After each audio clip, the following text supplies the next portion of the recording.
샬롬 반갑습니다. 2024년 1월 3일 수요일 새벽 하나님께 올려드립니다. 함께 찬송가 180장 부르십니다.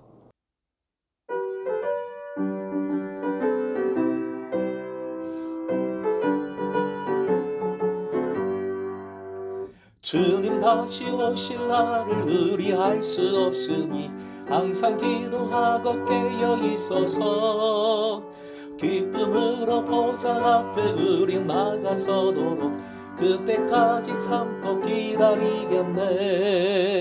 나팔 불 때 나의 이름, 나팔 불 때 나의 이름, 나팔 불 때 나의 이름, 부를 때에 잔치 참여하겐. 나팔 불 때, 나팔 불 때 나의 이름, 나팔 불 때 나의 이름, 나팔 불 때 나의 이름, 부를 때에 잔치 참여하겠네.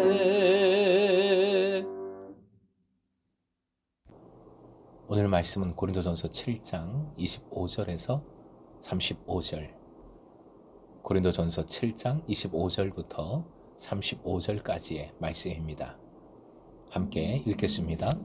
처녀에 대하여는 내가 주께 받은 계명이 없으되 주의 자비하심을 받아서 충성스러운 자가 된 내가 의견을 말하노니 내 생각에는 이것이 좋으니 곧 임박한 환난으로 말미암아 사람이 그냥 지내는 것이 좋으니라. 내가 아내에게 매였느냐? 노이기를 구하지 말며 아내에게서 노였느냐? 아내를 구하지 말라.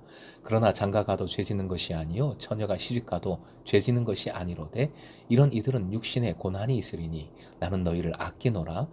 형제들아, 내가 이 말을 하노니 그때가 단축하여진 거로 이후부터 안에 있는 자들은 없는 자같이 하며 우는 자들은 울지 않는 자같이 하며 기쁜 자들은 기쁘지 않은 자같이 하며 매매하는 자들은 없는 자같이 하며 세상 물건을 쓰는 자들은 다 쓰지 못하는 자같이 하라. 이 세상의 외형은 지나감이니라. 너희가 염려 없기를 원하노라. 장가가지 않은 자는 주의 일을 염려하여 어찌하여야 주를 기쁘시게 할까 하되 장가간 자는 세상 일을 염려하여 어찌하여야 아내를 기쁘게 할까 하여 마음이 갈라지며 시집가지 않은 자와 처녀는 주의 일을 염려하여 몸과 영을 다 거룩하게 하려 하되 시집간 자는 세상 일을 염려하여 어찌하여야 남편을 기쁘게 할까 하느니라. 내가 이것을 말함은 너희의 유익을 위함이요 너희에게 올무를 놓으려 함이 아니니 오직 너희로 하여금 이치에 합당하게 하여 흐트러짐이 없이 주를 섬기게 하려 함이라. 오늘의 기도 제목, 주님을 더욱 기쁘시게 하는 삶을 살게 하소서. 주님을 더욱 기쁘시게 하는 삶을 살게 하소서. 바울 사도는 잠시 종교적이고 사회적인 신분에 관한 말씀 17절부터 24절까지지요. 그 말씀을 한 후에 다시 이미 언급한 결혼에 대한 주제로 돌아오고 있습니다. 바울 사도는 이미 앞에서 부부의 권리, 독신으로 사는 사람들, 이혼한 사람들, 그리고 신앙인과 불신앙인의 결혼 문제에 대해서 언급했습니다. 그러나 바울 사도는 아직 결혼하지 않은 청년들, 특히 처녀들에게 또한 결혼 생활과 주님 섬기는 것을 어떻게 조화시킬 것인지에 대해서 말하지 않았지요. 따라서 바울은 본문을 통하여 이런 문제에 대해 보다 구체적으로 말해주고 있습니다. 이 단락에서도 본문에서도 고린도 교인들의 질문과 바울의 답변이 서로 교차하고 있습니다. 처녀의 결혼에 대한 바울의 의견은 그냥 지내는 것이 좋으니라 라는 것입니다. 이는 종말의 시기가 임박했기 때문입니다. 결혼한 사람이나 결혼하지 않은 사람 모두 지금의 자기 위치를 그대로 고수하는 것이 좋다라고 얘기합니다. 26절에 내 생각에는 이라는 표현은 바울의 제안을 나타냅니다. 그 앞에 주께 받은 계명이 없다라고 얘기했고 그래서 자신의 생각으로 권면을 한다는 것이지요. 좋다라는 말을 2번 반복함으로써 바울 사도는 자신의 생각에 고린도 교회 교인들이 동참할 것을 강조하고 있습니다. 환란이란 고린도 교회에 내린 재난이나 기근을 의미할 수도 있고 아니면 마지막 때에 다가올 핍박을 뜻할 수도 있습니다. 하지만 바울 사도가 29절에 때가 단축되었다라고 말하고 있는 것을 보면 임박한 환란이란 재림을, 그리고 그 마지막 때에 나타나는 종말론적인 재난을 의미합니다. 결혼에 대한 모든 말씀의 전제는 임박한 종말입니다. 27절 매였다라는 것은 완료형으로 결혼해서 지금까지 지속해 왔다는 것입니다.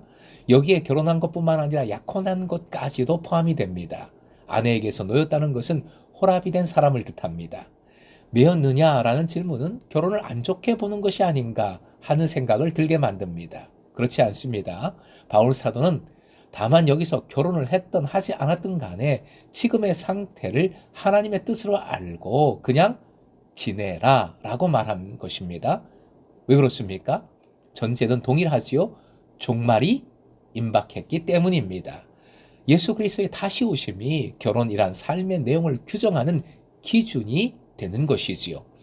바울 사도는 마지막 날에 당할 고난의 부담을 덜어주기 위한 배려로서 결혼하지 말 것을 권면하고 있는 것이지요. 그러므로 이러한 바울의 권면을 받아들이지 않는다 하더라도 그것은 결코 죄를 짓는 것은 아닙니다. 죄가 되지는 않습니다. 30절에서 31절까지 그리스도인들은 세상에서 사는 동안 하나님께서 그들의 삶에 주신 다양한 내용들을 즐거워하고 이용할 수는 있지만 결코 그것에 매몰되어서는 함몰되어서는 안 됩니다. 곧 그것이 지닌 임시적 역할과 기능을 깨닫고 오히려 영원한 것을 향해 달려가야 할 것을 말하고 있습니다. 32절부터 34절에서는 종말론적인 현실에서 남편과 아내가 어떤 인생의 목표를 갖고 살아야 할 것인지를 명백히 밝히고 있습니다. 바로 이 질문을 갖고 살아가야 합니다. 화면 보시고 함께요. 시작. 주의 일을 염려하여 어찌하여야 주를 기쁘시게 할까? 35절. 고린도 교인들의 신앙과 삶에 유익을 주기 위한 바울의 목회적 심정이 잘 나타나 있습니다. 바울 사도는 자기의 권면이 고린도 교인들을 우격다짐으로 억압하거나 올가매는 것이 되지 않기를 원합니다. 목표는 분명합니다. 그들로 하여금 마지막 때를 준비하여 이치에 합당하게, 곧 적절하고 존귀받을 만하게, 그리고 흐트러짐 없이, 즉 헛갈림 없이 신실한 마음으로 주님을 섬기게 하려는 것입니다. 사랑하는 예배자 여러분, 그 어떤 것보다도 주님을 섬기는 것이 가장 중요합니다. 주님께 순종을 어떻게 하면 더 잘할까라는 염려 얼마나 하고 계십니까? 솔직히 우리의 염려는 대부분 나의 염려, 그것도 이미 어쩔 수 없거나 아직 일어나지 않은 것에 대한 염려들입니다. 우리의 삶에서 가장 중요한 것, 오늘 말씀을 통해 다시 한번 재정립하십시다. 화면 보시고 함께 읽습니다. 시작. 주님과 함께하는 삶, 주님께 순종하는 삶, 다시 오실 주님을 믿음으로 준비하여 새해에 주님과 함께하는 삶, 주님께 순종하는 삶, 그 삶을 더욱 힘차게 살아가는 금성의 제자 되시길 주님의 이름으로 축원드립니다.